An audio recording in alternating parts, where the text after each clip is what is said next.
ভিক্ষুক রাস্তা দিয়া যায় আর জমিদারের পুত্রবধূও যায়। একজন সামনের থেকে আসতেছে, একজন সামনের দিকে যাইতেছে। দুইজনের ক্রসিং এর সময় ভিক্ষুকের গায়ের কাদা জমিদারের পুত্রবধূর গায়ে লেগে গেছে। সে দুনিয়া আন্ধার করে ফেলছে, স্বামীকে ডাইকা নিয়ে আসছে, বলছে ভিক্ষুক আমার কাপড় নষ্ট করে দিছে। সে শুধু ভিক্ষুক ছিল না, বৃদ্ধ ছিল। বৃদ্ধ ছিল না শুধু, জীর্ণ ছিল, শীর্ণ ছিল, শরীরে কাপড় ছিল না, ফাটা চিরা কাপড় ছিল, পায়ে জুতা ছিল না, পেটে ভাত ছিল না।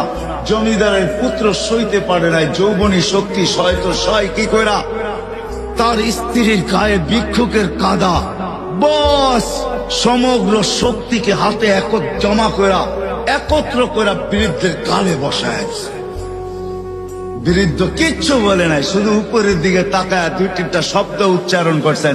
শব্দগুলা হলো ইয়া মাল্লাহ তারা হলো ওয়ুন, ও আল্লাহ চোখে দেখা যায় না, ও তারা কুল্লা শাই, তুই সব দেখিস, ফারা তারা মা বি, তুই কি দেখিস না আমার সাথে কি ঘটতেছে, এটা কি দেখিস না? বলতে দেরি যুবক, মরতে দেরি হয় নাই। জমিদার চলে আসছে, প্রতিশোধ নিবে।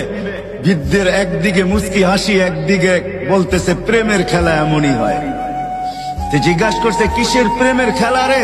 বলছে ওর প্রেমিকার গায়ে আমার কাদা লাগছে, পায়ের কাদা লাগছে, ও সইতে পারে নাই, যৌবনী শক্তি দিয়ে আমার বৃদ্ধ গালে বসায় দিছে। আমাকেও একজন ভালোবাসে, সেও সইতে পারে না, সেও সইতে পারে না। ও তো থাপ্পড় দিয়া খ্যান করছে, জান নিয়ে নিছে, জান।